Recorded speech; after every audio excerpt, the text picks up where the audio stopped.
For example आपके पास open हो गया है, इसके अंदर जो है ना जो सबसे पहले हम लोग इस मेन्यू बार को जो है डिटेल में समझते हैं। इस तरह फॉर एग्जांपल आपने फाइल पे क्लिक किया, ये न्यू प्रोजेक्ट, वही सेम चीज़ आप लोगों ने कौन से डायमेंशंस रखने हैं। फिर ओपन प्रोजेक्ट, ठीक है, ओपन रिसेंट में वही वो जो रिसेंट्स में सामने आ रहे थे, ठीक है। इंपोर्ट मीडिया, आपने कोई वीडियो वगैरह आप अपलोड करनी है, कोई भी चीज़, ठीक है। रिकॉर्ड मीडिया, रिकॉर्ड करना है, वो हर सारा कुछ जो आप कर रहे हो, ठीक है, तो यहाँ पे क्लिक करोगे तो वो रिकॉर्ड होगा, ठीक है। उसके बाद आता है save project, save project as. Save project का मतलब सेव कर लो, ठीक है, सेव प्रोजेक्ट एज, अगर इसी प्रोजेक्ट को किसी और नाम से सेव करना चाहते हो। और आर्चीव प्रोजेक्ट भी सेम चीज़ है, ठीक है। उसके बाद जो है यहाँ पे आता है सेव प्रोजेक्ट एज टेम्पलेट। अगर आप इसको एज ए टेम्पलेट सेव करते हो तो बाद में सिर्फ उसमें जो है ना वीडियोस चेंज कर देना, जिस तरह वो टेम्पलेट के लिए इंस्टेंट मोड में था। फिर उसके बाद दूसरा प्रोसेस है रेंडर प्रीव्यू, ठीक है। आप एंटर करोगे तो वो रेंडर जो है ना आपको जो है रेंडर हो जाएगा सारा कुछ, ठीक है। वो यहाँ से भी होता है बेसिकली, ठीक है। उसके बाद डिलीट प्रीव्यू रेंडर फाइल्स, ठीक है। डिलीट कर दोगे तो फिर दोबारा से आपको सारा जो है ना रेंडर करना पड़ेगा वीडियो, ठीक है।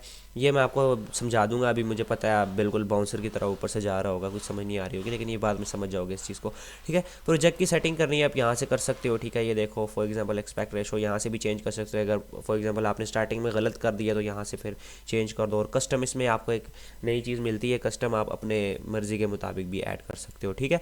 उसके बाद ये है रेजोल्यूशंस, ठीक है। ये रेजोल्यूशंस है, फॉर एग्जांपल देखो 4K वीडियो अगर आप कर रहे हो, ये 4K UHD DCI 4K, ठीक है। और ये फुल HD है और ये HD है। हम लोग बेसिकली फुल HD पे काम करते हैं, 1920x1080, ठीक है। 720 में भी कर सकते हैं, लेकिन जो है ना हाई क्वालिटी जो होती है ना वीडियो, वो थोड़ी सी अच्छी लुक देती होती है। अच्छा, उसके बाद आता है ये फ्रेम रेट, ठीक है। फ्रेम रेट बेसिकली होता ये है कि अभी फॉर एग्जांपल 20 फ्रेम FPS का मतलब होता है फ्रेम पर सेकंड, ठीक है। पर सेकंड में कितने फ्रेम्स, फ्रेम बेसिकली होता है एक पिक्चर, ठीक है। जब आप किसी की वीडियो बनाते हो ना, तो अभी फॉर एग्जांपल एक 60 सेकंड की आपने वीडियो बनाई है, तो उसके अंदर ना पिक्चर्स होती हैं सही ज़्यादा सारी। वो पिक्चर ले ले ले ले ले के मतलब यहाँ से वहाँ गया, तो वो पिक्चर्स होती हैं, फ्रेम होता है, ठीक है। अब पर सेकंड में 25 फ्रेम, ठीक है, आपके मूव करेंगे अगर आप 25 को सिलेक्ट करते हो। अगर आप 25 की जगह 60 को सेलेक्ट करते हो तो वीडियो बहुत स्मूथ जाएगी। फिर ये आ जाता है कलर स्पेस, इसको हम लोग HDR रखते हैं, HDR रखेंगे, ये दोनों भी रख सकते हो। HDR रखोगे तो उसकी जो कलर है ना क्वालिटी थोड़ी सी बहुत परफेक्ट हो जाएगी, लेकिन हम लोग इसको HDR ही रखते हैं ज़्यादातर, ठीक है।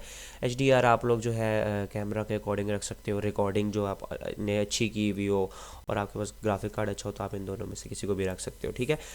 अब ओके करेंगे। ओके करने के बाद मैं आपको इस इंटरफेस के बारे में भी सारा कुछ समझा देता हूँ कि इस इंटरफेस के अंदर होता क्या है, लेकिन उससे पहले हम लोग ये चीज़ सीखेंगे। प्रेफरेंस बेसिकली होता है इस सॉफ्टवेयर की पूरी सेटिंग को कहते हैं, ठीक है। यहाँ से आप अपने सॉफ्टवेयर की पूरी सेटिंग कर सकते हो। अब लैंग्वेज आप यहाँ से चेंज कर सकते हो, अपीयरेंस डार्क मोड है, लाइट मोड कर दो, ठीक है। ये देखो लाइट मोड में हो गया सारा कुछ, ठीक है। सिस्टम के डिफ़ॉल्ट या फिर डार्क मोड में ज़्यादा बेटर लगता है ये मुझे, ठीक हो गया।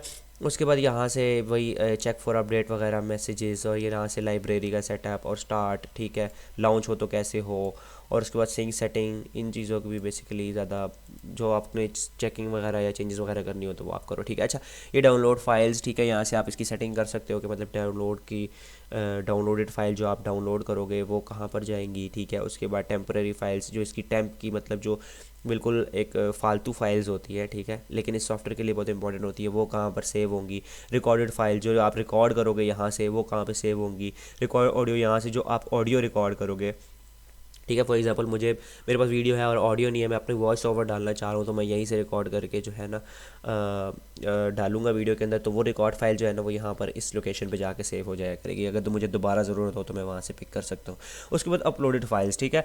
अपलोडेड फाइल्स में ये होता है कि फॉर एग्जांपल आप कोई भी फाइल अपलोड करते हो, ठीक है, वो कहाँ पर जाके जो है पड़ी हुई होगी, ठीक है। फिर स्नैपचैट मतलब बीच में स्नैपशूट जो है बेसिकली ये होता है कि आपने फॉर एग्जांपल इसी के अंदर वीडियो के अंदर आपको कोई पार्ट चाहिए, ठीक है, आपने उसका यहाँ से स्क्रीनशॉट ले लेना है। ये देखो ये कैमरा लगा हुआ है, यहाँ स्क्रीनशॉट ले लोगे, वो स्क्रीनशॉट यहाँ पर भी एक अल्टरनेटिव के थ्रू शो जो है ना सेव हो जाएगा, ठीक है। फिर उसके बाद cloud project files, cloud project ये ऑनलाइन प्रोजेक्ट फाइल आपकी सेव हो जाया करेंगी, ठीक है। डाउनलोड फ्रॉम अदर ऐप्स, तो यहाँ पर अदर ऐप में जो भी अदर ऐप से फॉर एग्जांपल आप डाउनलोड करते हो कोई दूसरे ऐप, यहाँ पर इसकी सेटिंग होती है सोशल मीडिया, किसी भी दूसरे ऐप से आप कोई चीज़ डाउनलोड करते हो ना, वो यहाँ पर जाके सेव हो जाया करेंगी, ठीक है। अब ये इफेक्ट पैक्स है, यहाँ पर आपके इंस्टॉल इफेक्ट, यहाँ पर कोई भी इफेक्ट आपको नया मिलता है, आपने यहाँ पर इंस्टॉल किया तो यहाँ से आप जो है ना उसको मैनेज वगैरह कर सकते हो, यहाँ पर वो डाउनलोड हो जाते होते हैं, ठीक है। फिर आते हैं एडिटिंग के अंदर। तो एडिटिंग के अंदर जो है फ़ोटो की ड्यूरेशन जो है वो 5 सेकंड है। जिस तरह आप फॉर एग्जांपल इधर कोई फ़ोटो अपलोड करते हो, उस फोटो को आप टाइम लाइन पर लेकर आते हो तो वो ऑटोमेटिकली जो है ना 5 सेकंड की ड्यूरेशन पे चली जाती है। तो अगर आप चाहते हो उसको 1 सेकंड पे रखो तो वो 1 सेकंड की ड्यूरेशन पे रहेगी, ठीक है। उसके बाद ट्रांजिशन ड्यूरेशन, जो ट्रांजिशंस आप लोग इधर से ऐड करते हो जो है वो टोटल 2 सेकंड पे, मतलब जैसे ही इधर से जो है ना आपने उसको पकड़ा और इधर ड्रैग किया ना, ठीक है, यहाँ पे जैसे ही उसको आप पेस्ट करोगे तो वो 2 सेकंड पे जो है ना ऑटोमेटिकली जो है उसकी ड्यूरेशन चली जाएगी। इफेक्ट की 5 पे और फ्रीज की 5 पे, इसी तरीके से, ठीक है। अब ये टाइमलाइन एडिट है, जो फोटो है, ठीक है। फॉर एग्जांपल आपने फोटो यहाँ से यहाँ डाली है तो वो ऑटोमेटिकली जो है ना फिट हो जाएगी, ठीक है। अगर आप इसको कर देते हो for example crop to fit, तो वो क्रॉप होके फिट हो जाएगी, ठीक है।